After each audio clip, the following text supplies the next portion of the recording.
orang menjadi pejabat itu kan godaannya banyak. Iya, iya, iya. Untuk menjaga tidak terpengaruh, untuk menjaga agar tetap bisa mempertahankan integritas, itu kan suatu hal yang nggak mudah nih Bang Iya. Refli. Nah, alhamdulillah saya mau berterima kasih sama Mas Novel. Akhirnya tertangkap tangan juga itu, Iya, OTT iya, juga iya, kan tahun 2013. 2013. Saya pun masih ingat tanggalnya 2 Oktober. Iya, betul. 2 Oktober tahun 2013. Iya, iya. Dan itu saya katakan hari pembebasan saya, hari pembebasan Refli Harun. Karena orang menyangka Iya, iya. pada waktu itu saya bikin ulah.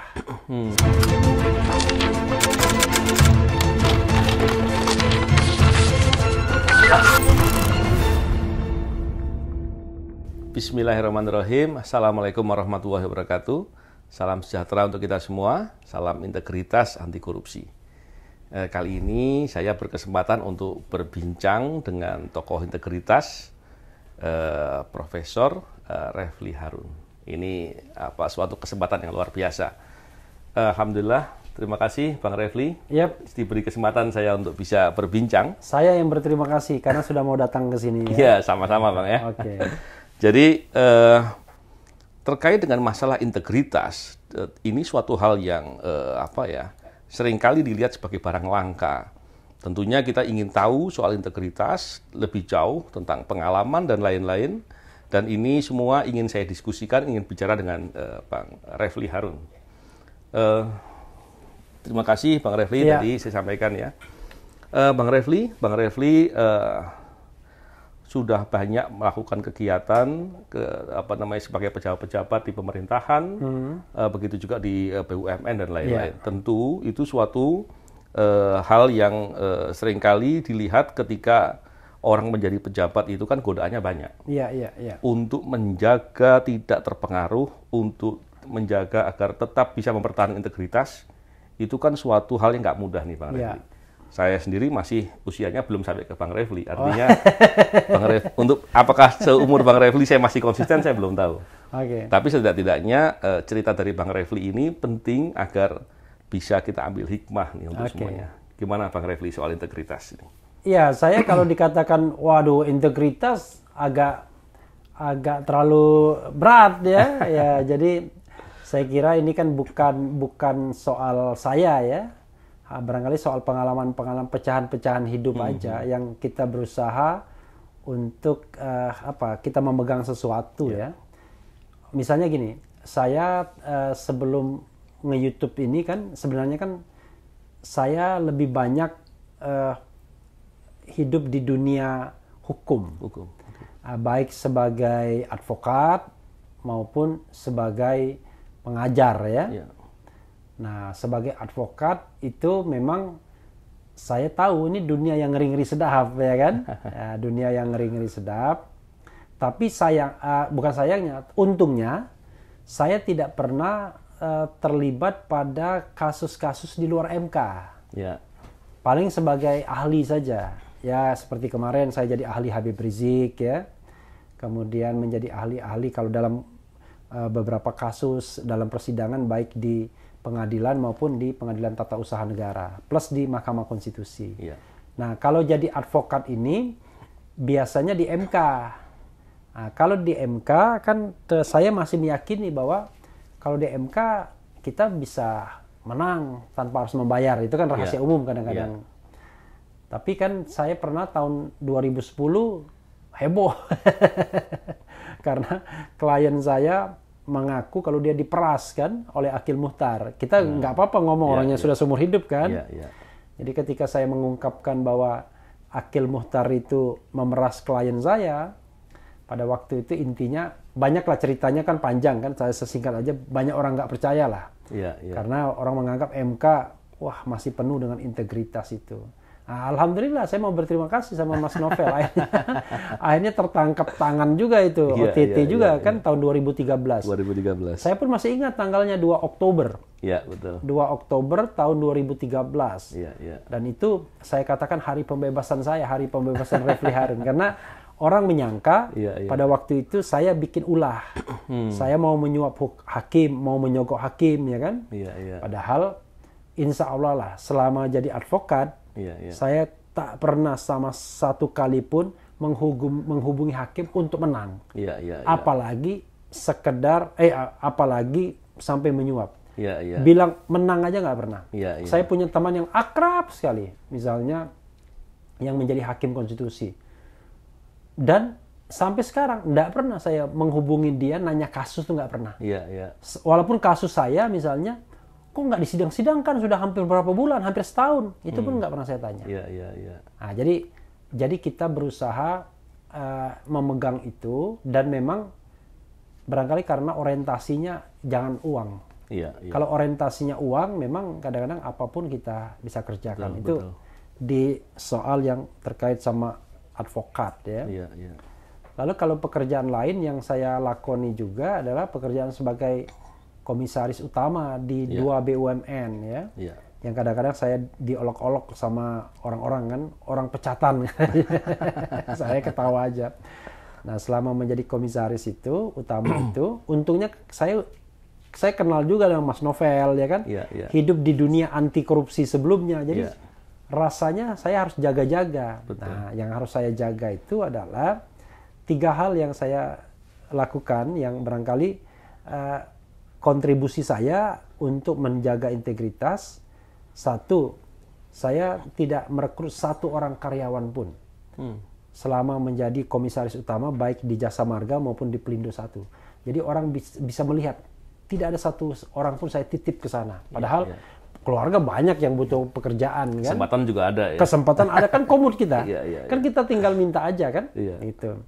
Yang kedua, saya tidak pernah menerima honor tambahan selain dari honor yang ditetapkan. Ya, nggak pernah juga terima aneh-aneh gitu kan. Misalnya katakanlah stick golf dari direksi misalnya ya kan. Atau pemberian-pemberian yang aneh-aneh, nggak pernah. Nah, yang ketiga adalah saya tidak pernah terlibat dalam urusan proyek. Karena kita pengawas, ya kan. Jadi kalau ada dulu teman aktivis misalnya, mau minta proyek tuh. Minta proyek jalan tol, elektronifikasi jalan tol misalnya. Sekarang kan sudah cashless transaction tuh, zaman saya waktu itu. Tapi tentu bukan saya yang bekerja kan orang yang memang bekerja kan. Itu saya bilang ya silahkan, kalau memang mau datang ke kantor komisaris, nanti kita undang direksi yang bersangkutan dan ada presentasi. Ada yang 1 kali dan 1 kali enggak. Karena dia pikir barangkali ngapain menghubungi komod tapi presentasi juga. Ya kira-kira gitu. Ya, Bang Refli, tadi orang untuk bisa konsisten dengan jujur, dengan berintegritas, kan musuhnya banyak biasanya. Iya. Nggak disukai itu. Iya. Karena orang tentunya ketika melihat ada jabatan, itu kan ingin mencari keuntungan kebanyakan. Terkait dengan hal itu, kira-kira gimana? Apakah Bang Refli pernah merasakan kesulitan atau kondisi yang merugikan dengan berintegritas itu, dan bagaimana melawan itu? Bagaimana cara untuk kita bisa tetap konsisten di situ? Ya, tapi begini, sekali lagi saya malu tuh kalau dibilang berintegritas ya, karena saya belum sebanding dengan Mas Novel ya, Novel Baswedan. Jadi, tapi nggak apa-apa, kita sharing pengalaman yang barangkali serpihan-serpihan seperti ini ya. Jadi, misalnya ketika saya membuka kasus Akil Muchtar ya, saya tidak sebut karena saya tahu kan itu pencemaran nama baik. Jadi saya kemudian intinya adalah saya membuka kasus itu dengan cara menjaga agar saya tidak dikriminalkan kan. Walaupun saya akhirnya diadukan juga ke KPK, diadukan juga ke Mabes Polri, tapi untungnya mereka paham bahwa saya benar ya kan. Konsekuensinya jelas. Jadi ketika MK itu musim pilkada, saya menjadi orang yang banyak mendapatkan klien. Karena zaman-zaman awal tidak banyak orang yang paham tentang MK. Sementara saya orang yang selain saya punya bidang hukum tata negara, saya pernah menjadi staf ahli di MK. Jadi saya menjadi staf ahli di MK sampai 2007 akhir. Dan kemudian saya jedah 1 tahun, baru saya beracara. Jadi 2007 akhir, 2008 jeda, saya beraktivitas yang lainnya. 2009 saya baru jadi lawyer di MK. Nah, pada 2009 itu sudah mulai ada pilkada-pilkada kan? Iya. Ya pilkada-pilkada itu kalau bagi lawyer di MK itu track pendek, ya kan? Jadi kita dapat klien kerja sebulan selesai, kira-kira begitu ya. Ya rezeki lah, ibaratnya rumah inilah rezeki pilkada, kira-kira begitulah ya misalnya. Nah, dalam kondisi seperti itu kan orang kan pengen tuh mempertahankan, wah gimana caranya? Kalau saya mau saya bisa jadi mafia di sana, ya kan? Tapi saya malah bersuara mengenai MK yang sudah mulai masuk angin. Saya kan tulis di Kompas kan, gitu. Saya ingat itu. Iya, dan itu akhirnya konsekuensinya adalah orang nggak mau lagi pakai saya. Karena dianggap bahwa saya dimusuhi hakim MK. Pernah suatu kasus ada orang yang mau pakai saya, tiba-tiba pada waktu itu saya biasanya kalau mau ke MK saya ke perpustakaannya, karena itu public area. Jadi saya buka-buka buku dan lain sebagainya. Tiba-tiba prinsipal bilang kalau lawyernya nggak mau datang kalau ada saya. Ya udah, kita di atas saja di perpustakaan. Rupanya lawyer yang mestinya bertanggung jawab itu nggak datang juga dia. Kelabakan prinsipalnya ini. Akhirnya dia panggil kita lagi. Dia panggil. Saya bilang, loh katanya nggak mau. Nggak apa-apa Pak. Ya udah, kita bela. Dan berhadapan dengan Akil Mukhtar pula. Waduh, pokoknya dinamikanya. Dan itu baru agak normal pasca Akil Mukhtar tertangkap 3 tahun ke depan. Tapi jangan lupa, walaupun Akil Mukhtar sudah tertangkap, saya tetap dimusuhin. Karena saya selalu berani mengkritik MK. Karena dia dianggap, ini kata Zainal Arifin Mukhtar, ya, Refli Harun itu advokat yang paling bodoh. Dia bakar sendiri lapaknya. Ya tapi nggak apa-apa. Kayak seperti sekarang ini ya, saya lagi mengupayakan 0% misalnya, walaupun ini pro bono ya. Tapi ya saya nggak khawatir mengkritik MK. Bahkan kita harus kritik. Tuh, kalau misalnya dia, ya katakanlah, saya menganggap bahwa kadang-kadang putusan-putusannya itu sangat diwarnai aroma kekuasaan ya. Ini bukan hanya soal duit aja gitu. Gini Bang Refli, memang kan kita dalam pendidikan anti korupsi kita selalu bicara tuh sama anak muda bahwa kejujuran itu penting dan menjaga integritas itu penting. 2 hal tadi selain dari karakter-karakter dasar lainnya itu akan berkolerasi dengan kesuksesan kita waktu yang akan datang. Kalau cerita tadi Bang Refli ceritanya serem semua tuh. Nah, yang saya mau tanyain sekarang, keuntungan orang menjaga kejujuran dan berintegritas itu apa?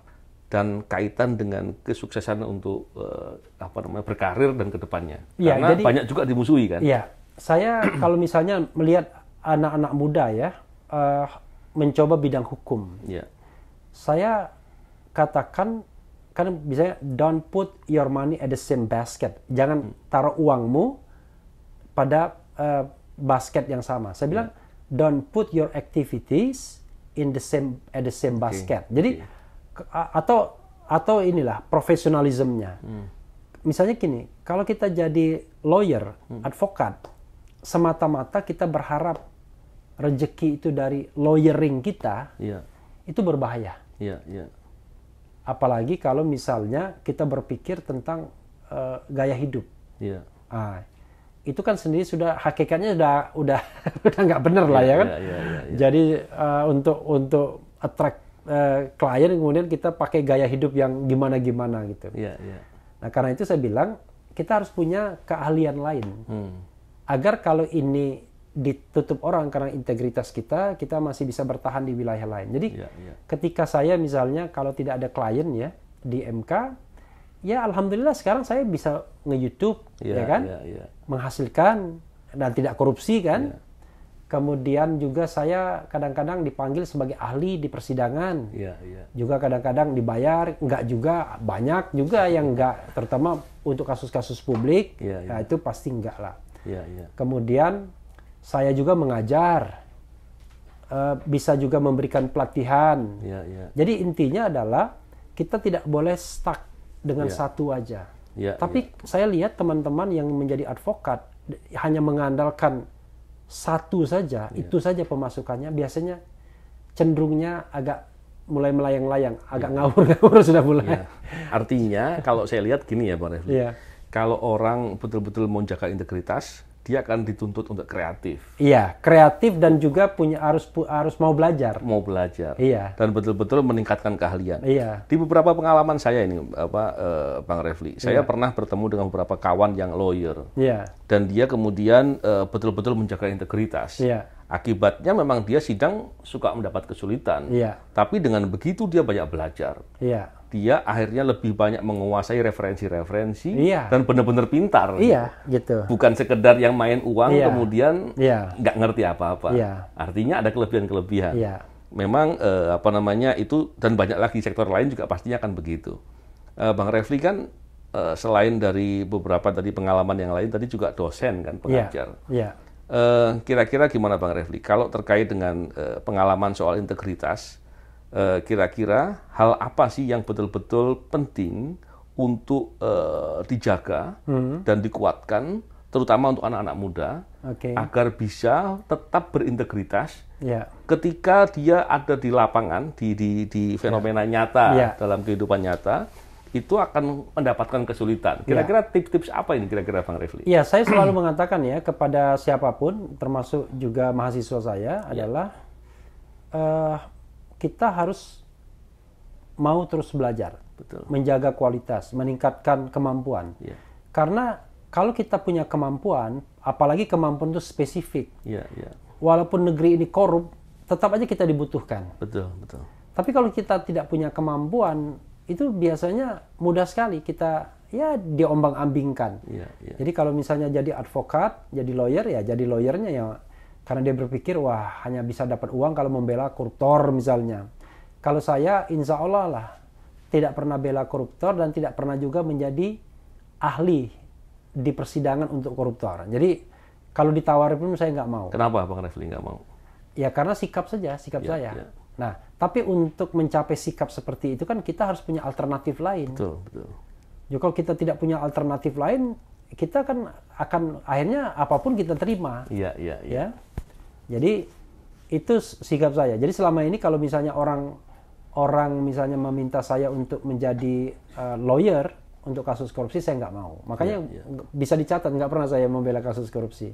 Yang kedua, kalau orang minta saya menjadi ahli kasus korupsi, nggak mau juga saya. Makanya nggak ada. Jadi benar idola saya selama ini Pak. Wah, nggak juga. Karena saya pikir ya sudahlah kalau kita punya sikap misalnya anti korupsi, benci dengan korupsi, ya sekalian saja. Tapi sekali lagi, contoh misalnya ya, ini untuk mungkin pemirsa Mas Novel ya, Novel Baswedan. Itu contoh YouTube itu ya. Kadang-kadang gini, saya merasa bahwa hidup itu juga ada God hand, ada tangan Tuhan juga. Misalnya nge-YouTube ya. Awalnya ketika saya nge-YouTube tuh niatnya itu betul-betul untuk menjadi sarana menyampaikan ide gagasan Refli Harun. Gara-garanya adalah karena sikap saya yang kritis terhadap pemerintahan, saya mulai di-ban. Ya kan? Mulai di-ban oleh televisi misalnya. Saya bilang kalau kita menyampaikan ide dan gagasan tunggu undangan televisi, itu bisa saja kita kemudian mudah sekali kita dilemahkan kan? Kalau kita menulis bisa juga, tapi kan eranya sudah berbeda. Orang sekarang audio visualisasi. Maka saya bikin YouTube tahun lalu, tanggal 22 Maret. Nah, niatnya memang ke sana. Sebelumnya saya coba 2019, tapi bukan saya yang handle, jadi nggak berkembang. Ini saya handle sendiri, saya titeni kalau orang Jawa ya. Nah, akhirnya tidak hanya dia menjadi sarana komunikasi, sarana pembelajaran, tapi juga paling tidak bisa menopang kehidupan. Alhamdulillah ya. Ya, bisa menopang kehidupan ketika misalnya saya tidak punya klien, lagi nggak punya klien yang katakanlah klien yang berbayar, ya kan? Kalau klien yang tidak berbayar setiap saat bisa, ya kan?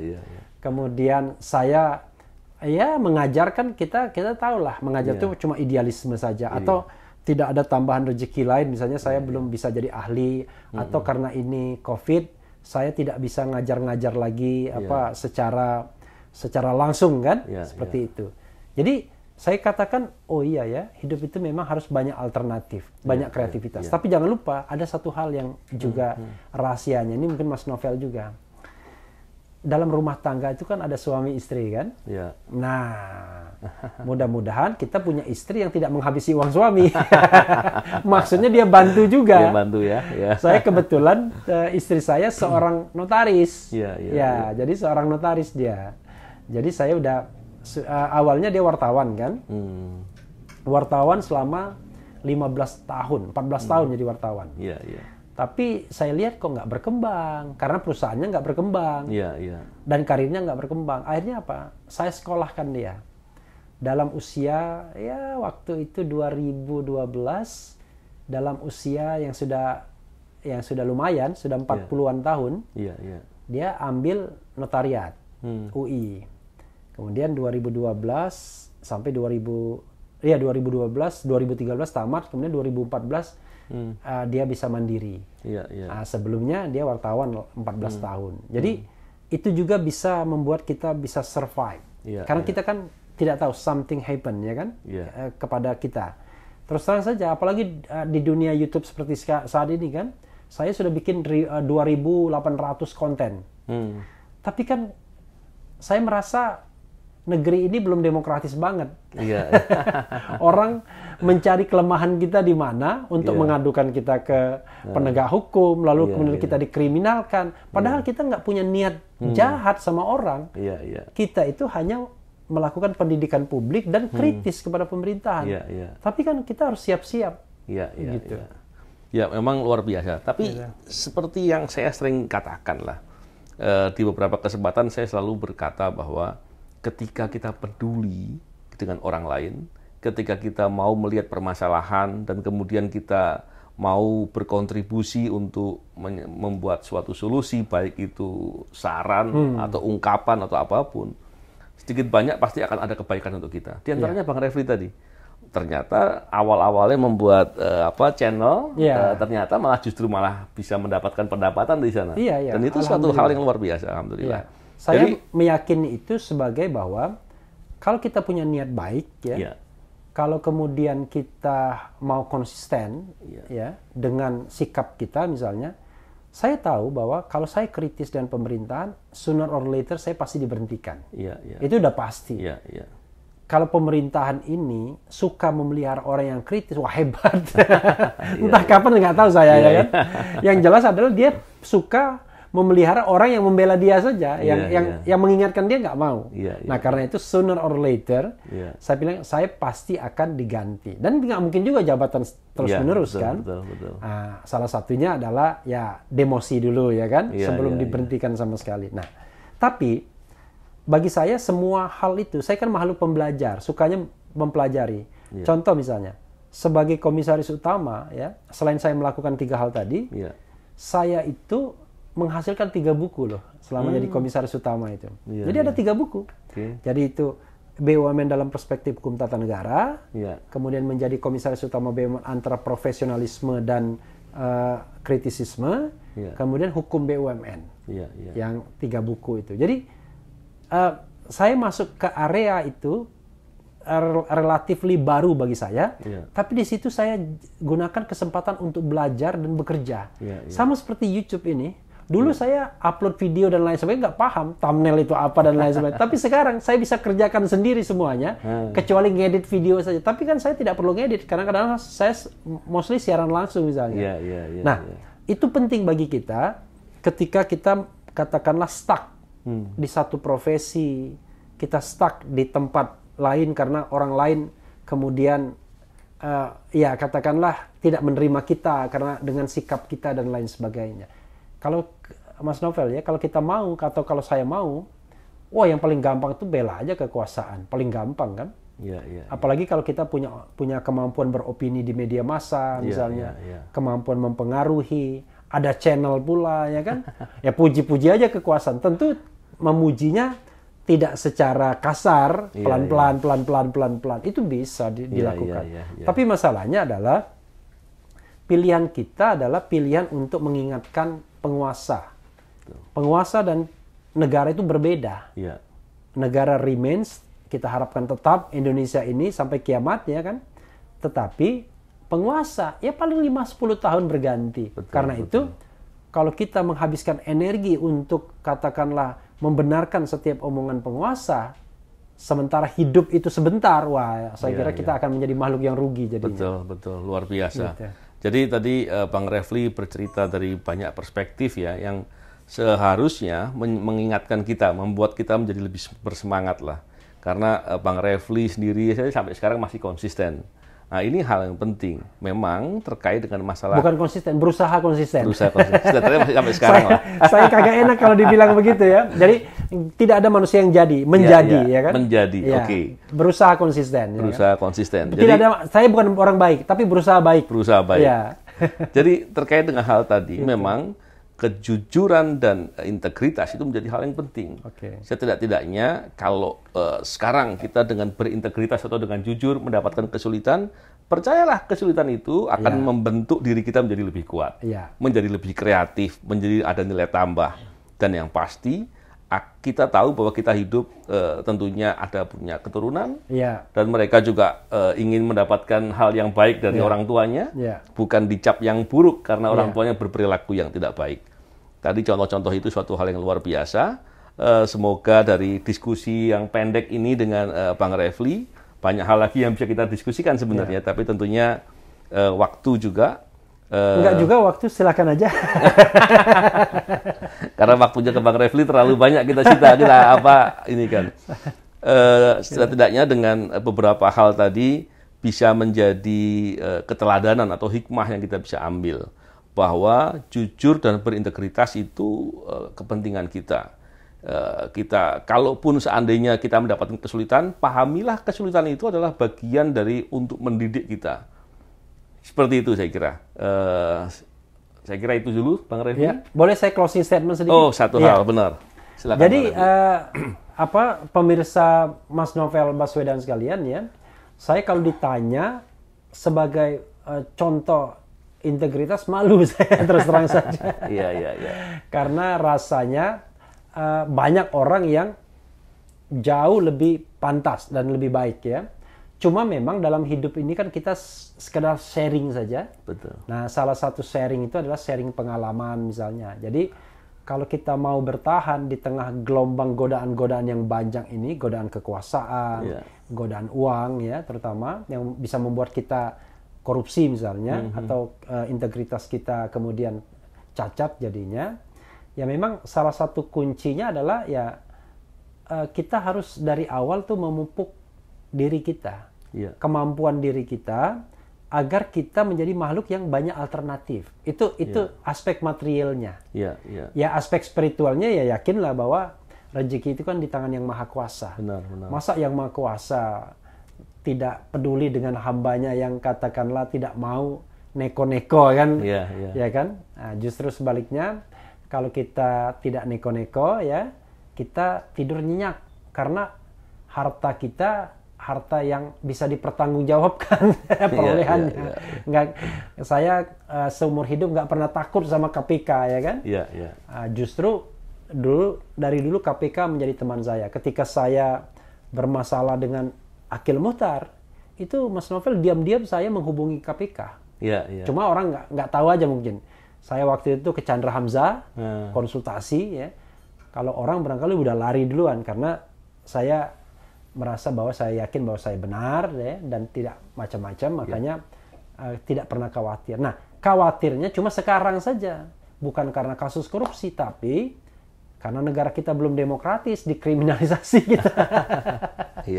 Kriminalisasi karena pendapat undang-undang ITE. Nah, mudah-mudahan tidak terjadi begitu. Itu aja Mas Novel. Makasih banyak. Luar biasa. Semoga diskusi tadi bisa menjadikan hikmah atau pembelajaran untuk kita bisa terus mau memilih jalan untuk jujur, untuk berintegritas, dan tentunya dengan jujur dan berintegritas kita tidak merugikan orang lain. Satu hal penting yang ingin saya ingatkan, saya beberapa kali menyampaikan di beberapa forum bahwa saya belum pernah bertemu dengan seorang koruptor yang hidupnya senang. Oke. Hidupnya bahagia, maaf. Iya. Kalau senang bahagia. bisa jadi. Senang bisa jadi. Bahagia enggak pernah. Pasti hidupnya rusak.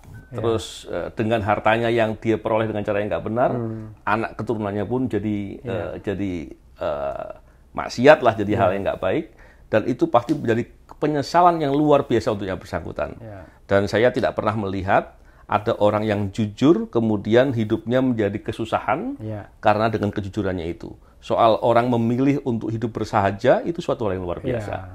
Jadi saya kira itu. Nabi aja dia penguasa, tapi dia memilih hidup bersahaja. Benar. Kita bisa lihat contohnya tadi, Bang Refli bilang, Nabi saja, beberapa Nabi memilih hidup dengan bersahaja, dan itu suatu hal yang luar biasa.